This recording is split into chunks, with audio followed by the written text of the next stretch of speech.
Hürmetli yurttaşlar, bizden aziz abonaçılarımız, mənə bugünkü yeni bir qalabamız, işimiz boyunca hımayımız asılaq bulan şahslarını advokat Allamov hımaya kıldılar, neticeye geliştiler. Bu işimiz demek 3 ay nizası boyunca bir neçə yıllardan bana devam etip yatıran iş idi. Bugünkü günde yine dava gelen davası rədd kılınıp, iş boyunca bizden hımayımız asılaq bulan şahslarını demek hukuk menfaatleri kanuni hımaya kılındı. Advokat Allamov bu boyunca kısaca özünün fikirlerini bildirdiler. Assalamu alaikum, hürmetli abonaçılarımız.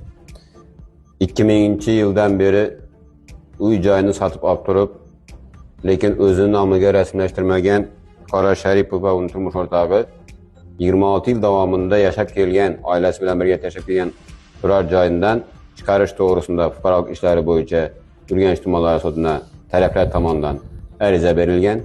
Bir neçə günlər davamında, aylar davamında görüp çıkılıp, məzkur iş bugünkündə yekününü tapdı. Yani 26 yıl davamında halal vicdanla yaşap gelgen hürmetli Şəripov öz turar joyunda yaşaş hukukunu saklap kaldı. Buradan mən demək öz vaxtında bitimlərini rəsmiləşdirməsindən bunga 102 qarab kelganligi nəticəsində ayrim fuqaralarımız ortasında nizalı hukuki münasibətlərə duch kelmoqda. Bu məsələ boyunca hazırki vaxtda hürmetli işanç bildiruvchimiz Şəripov və onun turmuş ortağıga söz veremiz.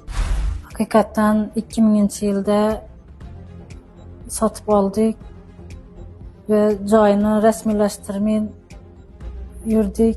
26 yıl oldu.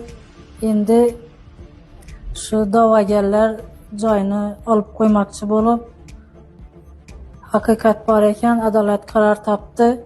Bugün sotlarımız ayniqsa almasıp sotumuzdan minnettarımız bize tarafa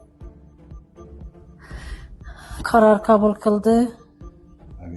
Hakikat var eken adalet karar kıldı. Aytmakçımız vaxtıda uy joyini resmileştirip namlarınızda resmileştirishni isteyimiz. Hazırki vaxtda turmuş ortağım, balalarım, hemmemiz şadmiz. Gündən rahmet hemmesiga minnettarmiz.